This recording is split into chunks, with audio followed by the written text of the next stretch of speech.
we are on we will be starting with chapter 19. Okay. Okay, and do we need to say where that is in the book? In 19. Where Page 71. Page 71. Page 71.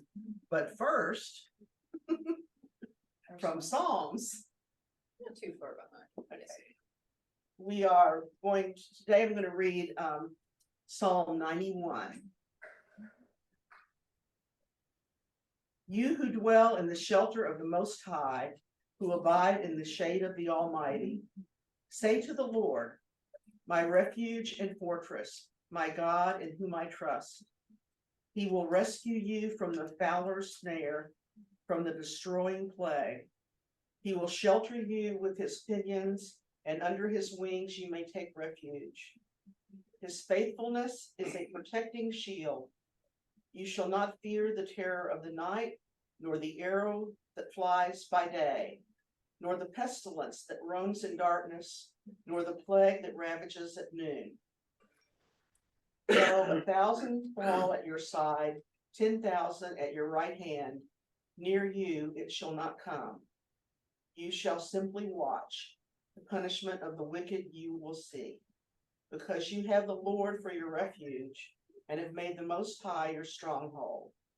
No evil shall befall you, no affliction come near your tent.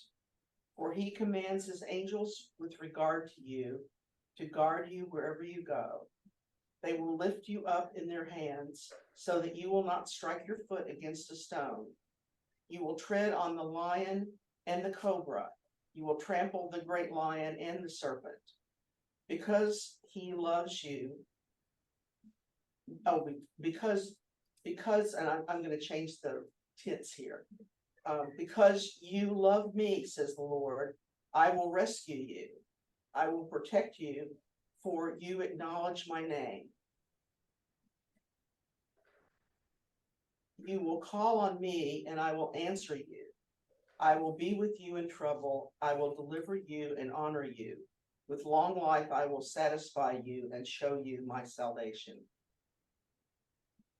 So with all of the destruction and everything we've been going through with Isaiah in the last few weeks, and we will continue with that, I thought, let's find a psalm that talks about trusting God's protection, shelter, and refuge, because that is exactly what God is trying to tell Jerusalem, Judah, Israel, the whole world, to trust.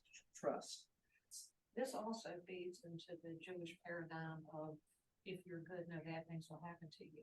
Therefore, if bad things happen to you, You're not good. bad. Right. That's the other side of that coin. That's right. And when I was reading this, I said, no. Bad things happen to good Bad people. things happen to good people. I remember that book. Yeah. So if bad things happen to good people, how can this be? You've got thousands of years of Old Testament, history, saying this and people believing this. Because people are taking God too literally and the scripture way too literally. And so that gets into psychological arguments that I refuse to have. And when you don't walk through the valley alone, even when bad things are happening, that's probably when you draw closest to God. I think. Change your perception. Yeah. What did Daniel Tiger say? Recently I was watching Daniel Tiger, and Daniel Tiger always has these little songs that he sings to people and says, when things look bad. It's a children's cartoon on PBS. Daniel Tiger was Mr. Rogers' little tiger. Oh. I loved that thing. I loved that tiger. Mhm. I really did. Things don't happen to you, they happen for you. They Like happen life with doesn't you. happen to you, it happens for you. So when something looks bad, look at it differently and see Change your what's good. perception. Change the perception to see what's your good perception. in that. Well, maybe not take poems quite so literally. Yeah, that's true. Sure, I have a little plaque that I got in my late thirties, when you're wrestling with death and all that stuff. This is every season of life, there is something to celebrate. Yes. Every season of life, there's something to celebrate. I have a hard time believing that if I'm sitting in the Gaza Strip and bombs are coming all around me, that I chose to be here. No, Mhm. you Yeah. didn't, but God is there with you. That's Yeah. what we have. That's what we have. God is there with you in all the things that we face. So coming back to Isaiah,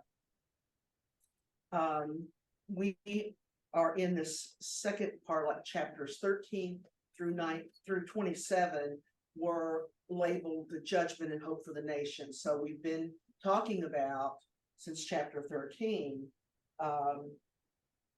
not just Judah, not just Jerusalem, not just that, but also the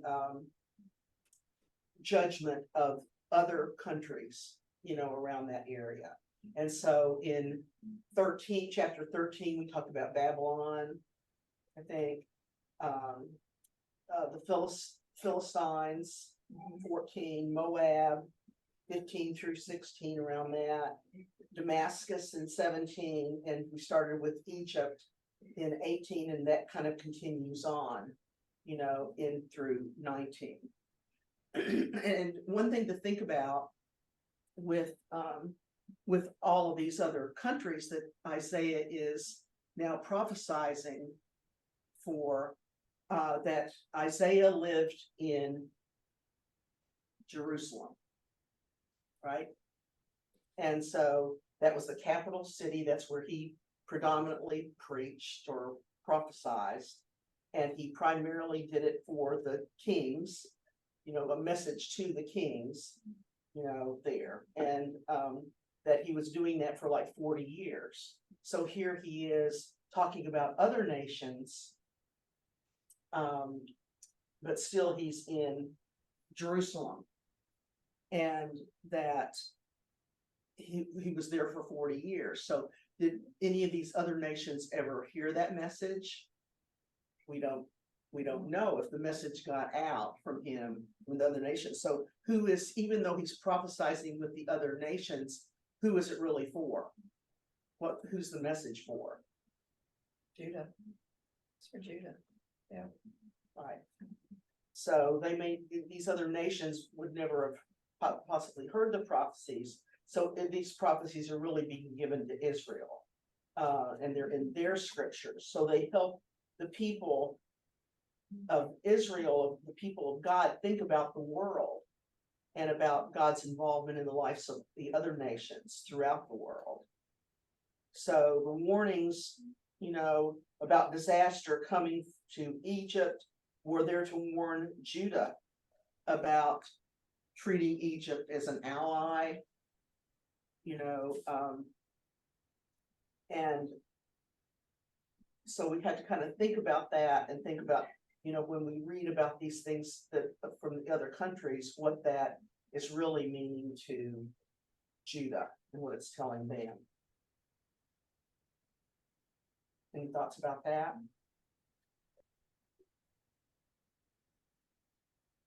You ready, Sarah? I'm ready. Are you gonna read? Are you ready Yes. to read for us? Yep. Let How me much see. you want me to do? Let me see here.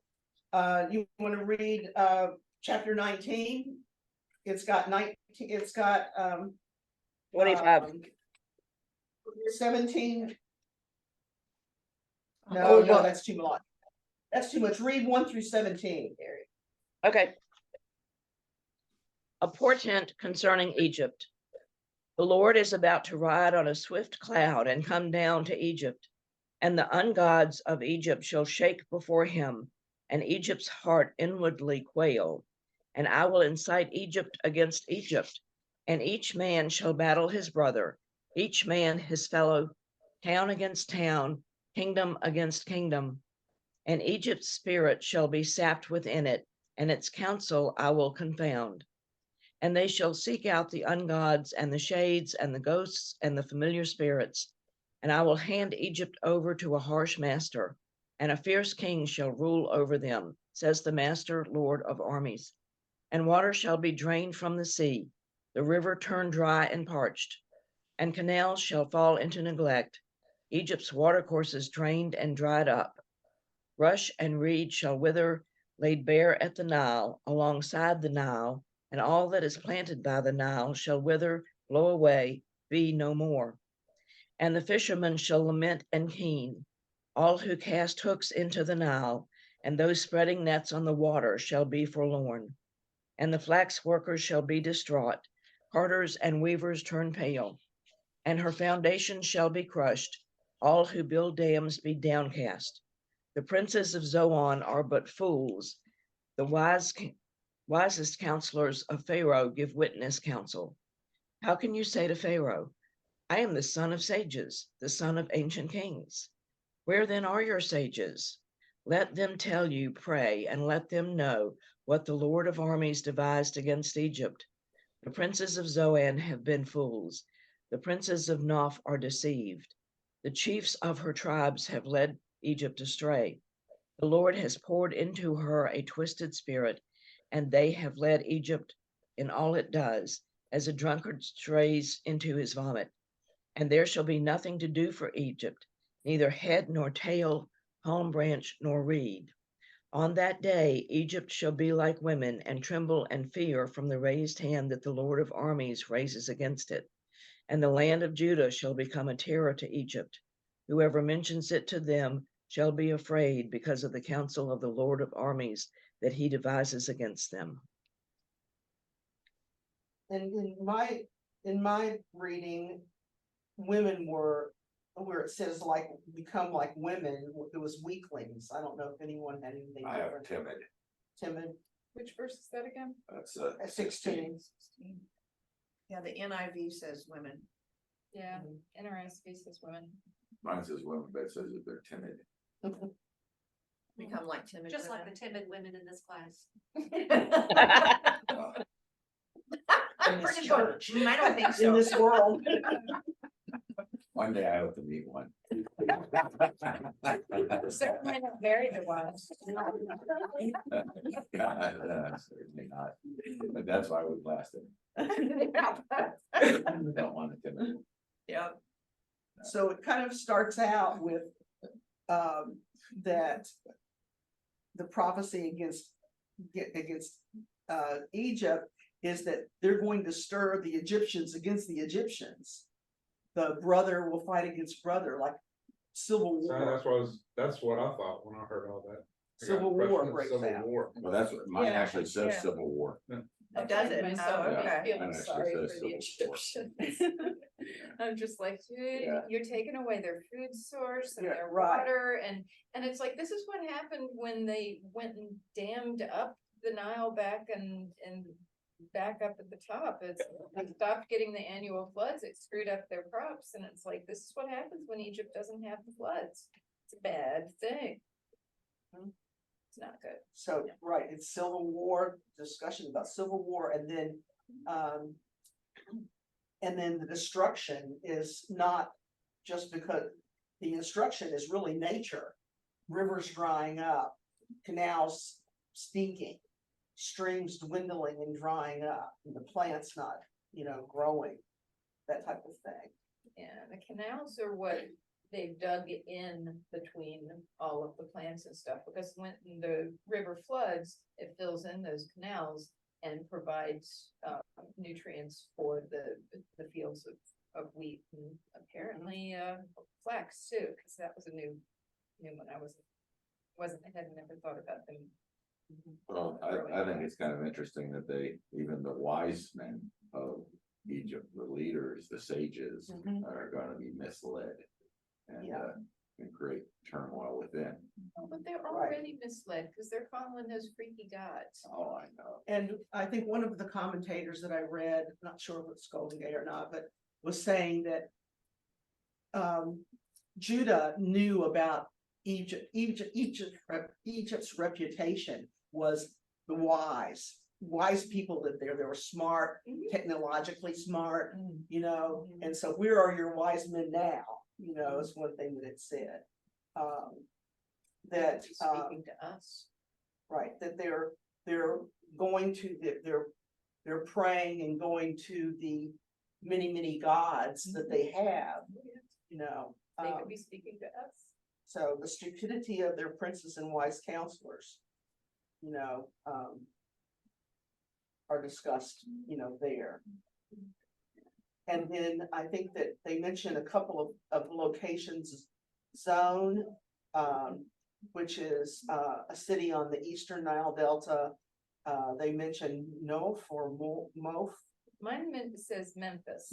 yeah, in Memphis, it is Memphis. Those are just some other names. The Hebrew was the Hebrew name for the ancient city of Memphis was Noph or Moph. Which are on near the site of modern day Cairo, it says. So in 16 and 17, in those verses, it says, they've been humbled, Egypt fears Judah, because of what's happening to them, in this prophecy, fearing Judah. And for those that like the Indiana Jones, Zoan or Zone is apparently Tanis. Really? Yeah, Cool. yeah, I always like it when it comes up with a movie that I like. yeah. I was like, you remember Tanis? That was what they were excavating and find the Ark of the Ark of the Covenant. Yeah, Which is in a weird house. yeah. Yeah. Well, it's now in a warehouse. Yes. Yeah. Yes. Right. Okay, That's one of But- the most appropriate endings I've ever It seen. is absolutely very. It's all, we're talking about prophets. But I kind of put this in the context of the world I live in, and it sounds like news analysts, people who are observing and thinking, and military planners. And every society that's ever been overtaken, it's the same thing. And I thought this is a little bit out of line of what we're talking now, but sometimes in these last few lessons, I'm wondering, what's the relevance of all this to my life?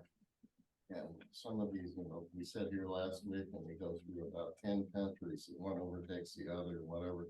It's like me learning in history that in 1492, Columbus sailed the ocean blue. Well, what does that tell me about anything that was really important? What does that mean? We just memorize dates. And so these biblical things, just say this happened, that happened, that happened. Take a current conflict, pick one. And what are the ramifications? Historically, it's a complex thing. We pass it over in one or two phrases. And that kind of bothers me. It's like, you're not putting things in. I don't get an understanding of it. You talk about Columbus, though, I found the big thing that I found fascinating about that was that our mythology of Columbus, like all of these things that we grew up believing and being taught, were based on a story, fictional story by Irving Berlin that mythologicalized Columbus.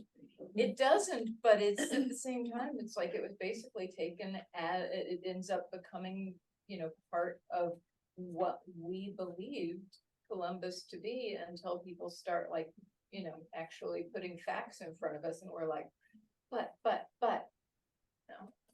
fascinating that I didn't even know there was a story by Irving Berlin about Columbus. Much of history and ancient writings are based on mythology. Mhm. And it's really only been in modern times that this drive to get the exact factual history has really become a thing.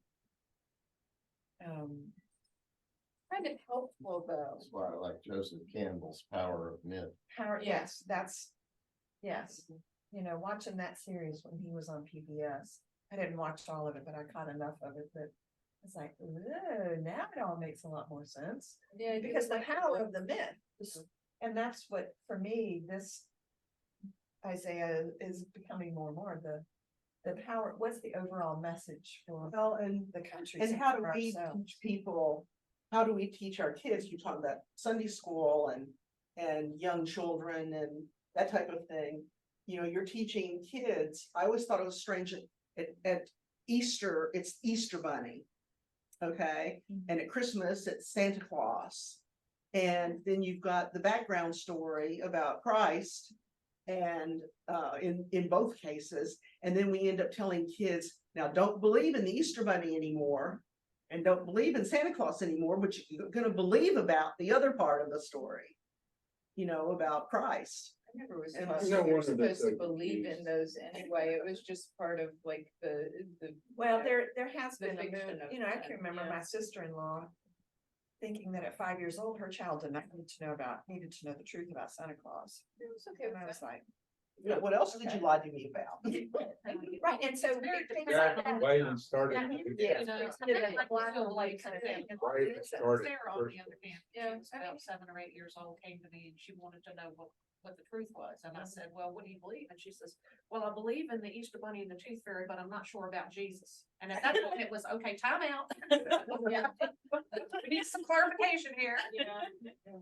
Let's move on because Egypt, this isn't the last word on Egypt. Yeah. So if someone could read 18 through Catherine's 25. ready. I will read it. You just give me that little bit? Okay, on that day, there will be 5 cities. No, I didn't. My mistake. On that day, there will be 5 cities in the land of Egypt that speak the language of Canaan and swear allegiance to the Lord of hosts. On one of these will be called the city of the sun. On that day, there will be an altar to the Lord in the center of the land of Egypt, and a pillar to the Lord at its border. It will be a sign and a witness to the Lord of hosts in the land of Egypt. When they cry to the Lord because of oppressors, he will send them a savior and will defend and deliver them. The Lord will make himself known to the Egyptians, and the Egyptians will know the Lord on that day, and will worship with sacrifice and burnt offering, and they will make vows to the Lord and perform them. The Lord will strike Egypt, striking and healing. They will return to the Lord, and he will listen to their supplications and heal them.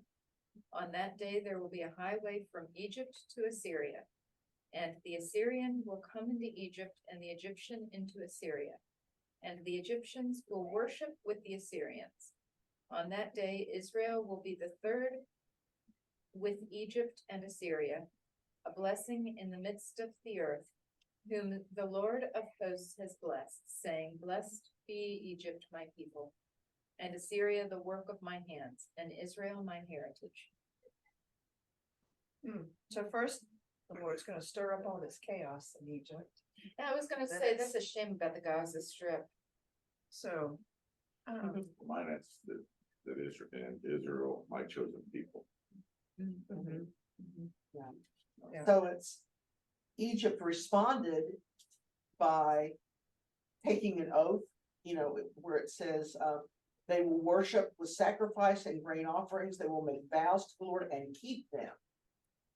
Okay, so taking oaths in God's name and that the city of the sun, Heliopolis. Yeah, Heliopolis. and that, mine notes that there are some manuscripts that say City of the Sun. There are some manuscripts that say City of Destruction. Right. And it Yeah. says the city of the sun is Egyptian Heliopolis. Heliopolis, and it is more likely that the original Hebrew was making a pregnant pun. The city of the sun is Heres, becomes the city of destruction, Hheres. Which this is not the first time in Isaiah that there's been these little plays. Double entendre. Yeah, yeah. So, Yeah, from some of the lessons that David has done and that happen fairly frequently in the Jewish scriptures. It was kind of yeah, funny. because how there's so many he's, words like, that are very gone through similar. that. Yeah, Just a little, one vowel sound different or one. Um, words Yeah, playing 'cause- into each other. 'Cause well, when with he was Hebrew, doing I think- Genesis, that was interesting. yeah, Because with Hebrew, there are no vowels. Right, yeah. You know, it's all consonants in the written language, so. There's lots of opportunity for there to be those little similarities. Yeah, when he was talking about Adam and human and building Mhm. those connections, yeah, that's what I'm. They mention about, will speak the language of Canaan. Mm. So a lot of Jewish people moving into Egypt. And Which they eventually did. yes. Yeah. You know, that. Yeah. Um, So many Jews will come to Cairo Egypt, they became- will soon fill 5 cities. You know, And when they're talking about Egypt being like this, I think, it's like, as I'm reading this, I used to see all of the Christian connections with Jesus and Christianity and the Coptics in Egypt and all of those things are popping out to me as I'm reading this. I'm not thinking of it in terms of the Jewish people so much as how Jewish and the Hebrew tradition transforming into Christianity is fulfilled this scripture. Golden Gate was saying that Egypt will know and worship, make and keep commitments to God. A strong Jewish community developed in Egypt. A translation of scriptures into Greek for the sake of the Gentiles happened in Egypt. And Egypt became an early center of Christian faith. So what about this freeway? That's the beauty of, an interconnected world where you have peace between nations. They're able to communicate back and forth. It's like when we have, and it's like, I think, again, this is like motivation behind some of the crusades and everything to have that whole area settled in Christianity so that it, the larger the Christian world, the more interconnected that could be. Even if they were having fights between each other, they were able to oftentimes, people could move in between those different regions and communicate and share knowledge and wisdom and understanding. And it's wonderful when you have an interconnected world. And we mostly have an interconnected world now, but there are certain areas that just really, put up borders and boundaries to prevent that. And I understand that they're trying to hold on so tightly to their culture and, but it's causing division in the world, causing strife. And that's where we have strife, is where we have those borders where people can't move back and forth and communicate back and forth freely. And the more we put up boundaries for each other, individually as well as globally, the more we have, the more strife that we end up ultimately having. And Golden Gate says, the freeway between the great imperial centers in the north, Syria, and in the south, Egypt. It says God, it kind of ties in with God's plans to make Abraham's people a blessing to the whole world to fulfill that particular promise. Well, I've got an Israel is interesting- God's- I've got an Go ahead. interesting footnote on that. Okay. This idea of a royal road joining the 2 great warring empires that long threatened Israel and the creation of a God-fearing triple partnership of Egypt, Assyria, and Israel to be a blessing to all the earth is the most extravagant utopian fantasy of all the prophecies in this chapter. Well, that's because I was kind of thinking that too. It sounds like a dream too good to be true, looking at it. But Now, what, 3,000 years later, and the level of strife that still, continues 3,000 years later. Do these people believe in Santa Claus too? It takes having dreams to have dreams achieved. If we don't have True. dreams, if we don't have objectives, if we don't have these things that we long for, we seek for, we yearn toward, then we'll never achieve anything. We'll just continue in division. But we have to want those things. From a societal development standpoint, you hear a lot of people fuss about the concept of nation states, countries and borders. But apparently before you had nation states and standing armies, you used to have tribes that would raid one another and. Right. And so there was a whole Yeah, lot more Yeah. scuffling and fighting and warfare before the development of nation states. Oh, yeah. So, Oh, yeah, it's history is leaning towards ultimately, you know, these, I forget the quote. but- I have trouble with the word highway. I mean, what was the speed limit on this highway? Uh, That didn't It was the exist. A Autobahn. highway didn't exist. I think it's just a symbolic commingling of, basically, Freeway. No, but commingling It- we of don't know cultures. I don't We know do the have that Hebrew term. word. Now, your Bible has, says highway. Yeah, your Bible would, Yeah. that your translation, this is the how we way- have highwaymen from those times, from earlier times. So That's highway- it does say highway. It is, but you have to Well, have they were highway to roads. have highwaymen. Right, they There were were roads. highways. Highway says that This is But they're 1600 years That's how earlier. it's right. A highway We have is come to like a separate. large road that's, you know, connecting. It's a Right. large. I wanna know what the speed limit was. That's I all. know Just tell you me what do. the speed limit Yes, was. 4 miles per hour. it's This not an is- interstate. No, There we go, they're that's. riding donkeys. All right, right, okay. okay. I'm sorry. So, I'll shut no, up. that's okay. I'll shut up. That's okay. No, I won't. I still want high-speed trains, so. Amen.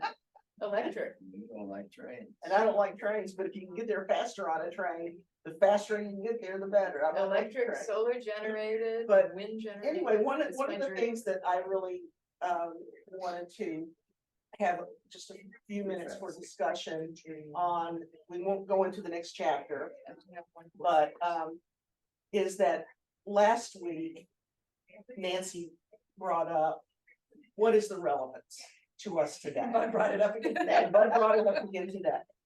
And I think that when Now that we're about a third of the way through. when I've, so far, and we've only gotten through 19 chapters so far. 65, I'm not looking forward to it. You mean we're not that far to the end? We've persevered There before. eventually, we just take time. 3 years later. It hasn't even been a full semester. Is what is the relevance? And I think that when I first started reading. When I first started reading Isaiah.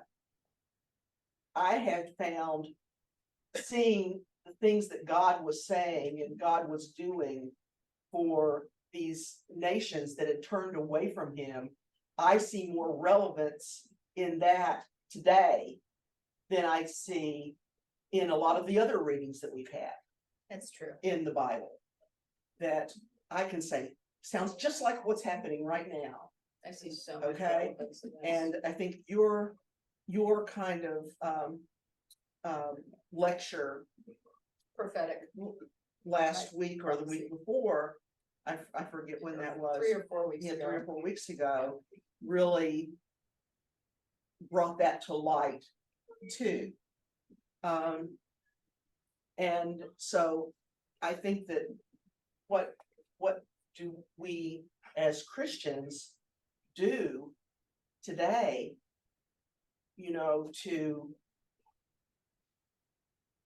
do we just say, well, that's the way it's gonna be because that's the way here in these prophets, it says, doesn't matter what they do, we know what they're gonna do already. God knows what these people are gonna do, so he's punishing them already. People Yeah. make bad decisions and they're gonna keep making bad decisions. Right, That's what people are so gonna do.